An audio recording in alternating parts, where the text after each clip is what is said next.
My name is Amarachi and I'm making this video from Ireland. I want to thank God for seeing me through. What God cannot do does not exist. Hey! They pray and they show. I've been battling with polycystic ovarian syndrome and secondary infertility for 7 years. My first baby is 8 years old now. The journey began. We've done a whole lot of things. To be honest, we've done a whole lot of traditional medication. We've done a whole lot.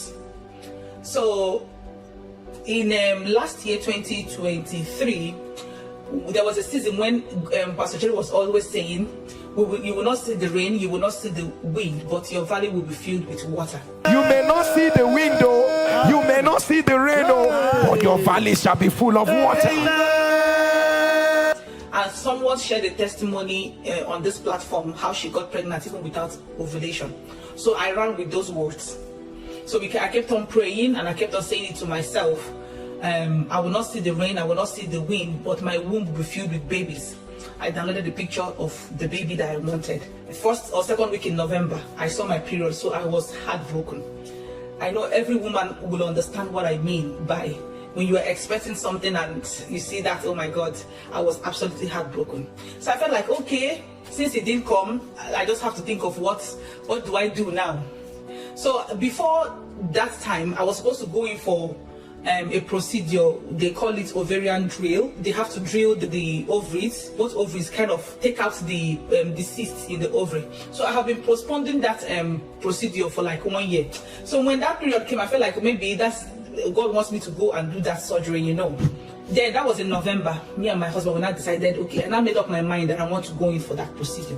So I rang my gynecologist. They booked me in to do the surgery on the 6th of December. And all these decisions were made in November. Okay, I went in for the surgery on the 6th of December.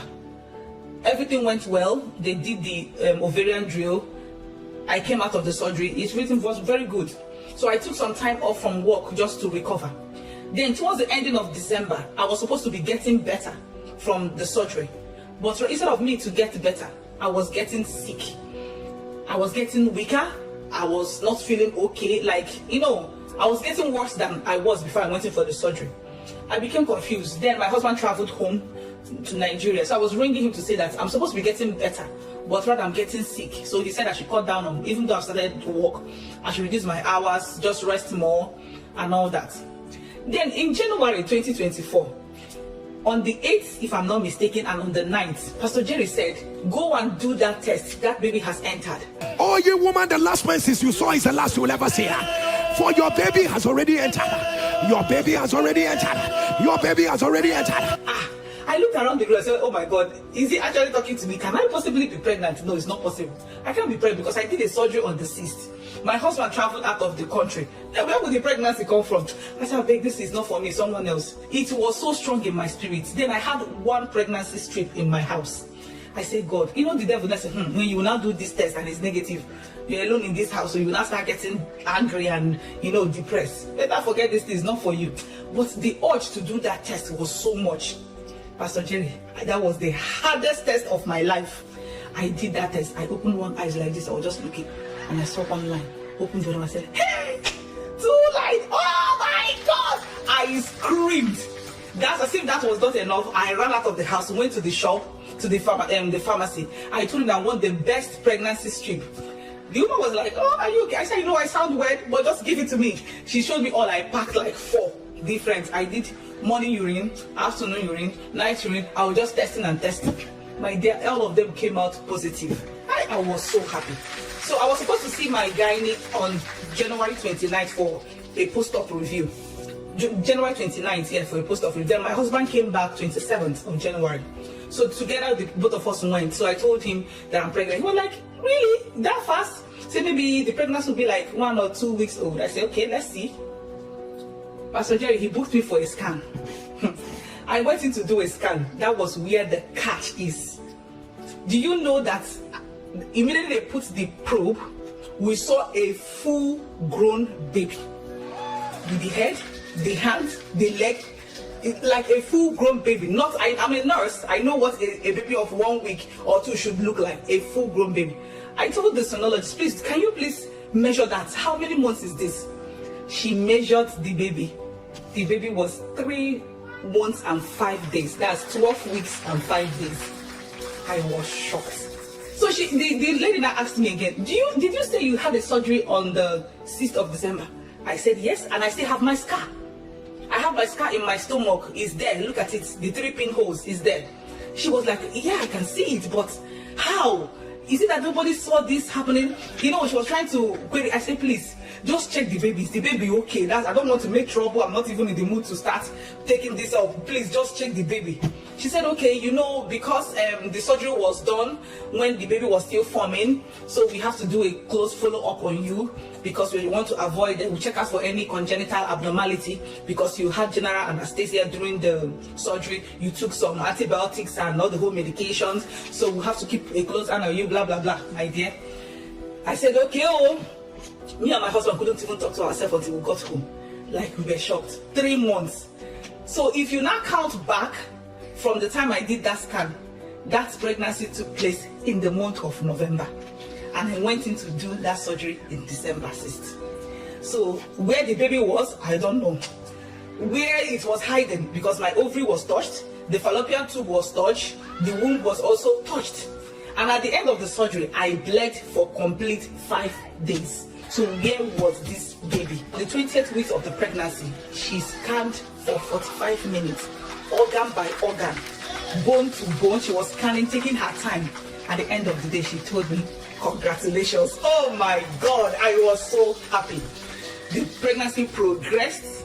It was smooth, it was sound, nothing missing, nothing broken, no spotting until the 9th month, and I gave birth to a bouncing baby girl. Chimamanda Nchadona Mbaje. I just want to say thank you, Pastor Jerry. And that is not all, though. He did not just give us a new baby.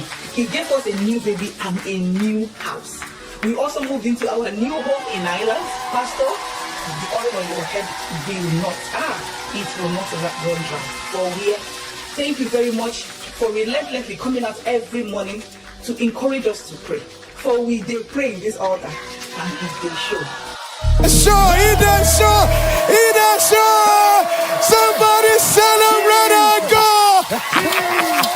Celebrate our royal. Hey, hey. Jesus here. Somebody give the Lord a loud shout. Jesus here. You have done it again. Jesus here. Oh, Papa. In your special way. What was impossible, Papa, you made possible. Jesus here. We have a very big God who is always on our side. A very big God by our side. We serve a very big God who is always on us. Hey, a very big God by our side. Can we sing it out? We serve a very big God who is always on our side. A very big God by my side, by my side. Hey!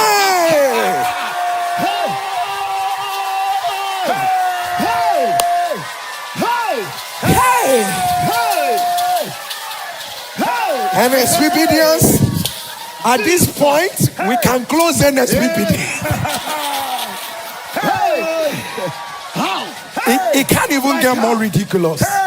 It can't get more ridiculous. What is this? What's this?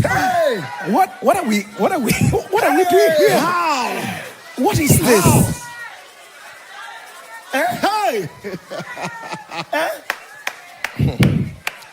You had this surgery. Yes, sir. Right? Yes, sir. You had this surgery. Yes, sir. Everything was touched. Fallopian tube was touched. Womb was touched. Ovary was touched. Question is, where was this baby? Hiding.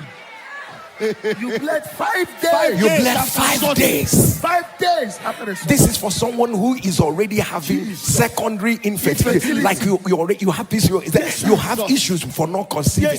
So let's even assume that the baby was there, and then all this tampering, they tampered with all of these things. You took anesthesia, you took antibiotics, all of these things. Yet the baby just sat down.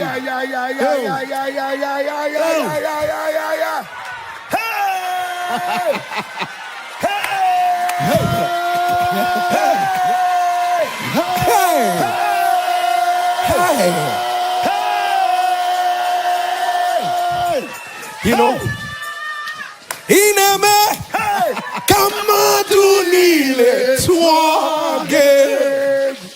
Ineme, Kamadu Nile Twage. You are the God who brings impossibility. Ineme, Kamadu Nile Twage. People of God.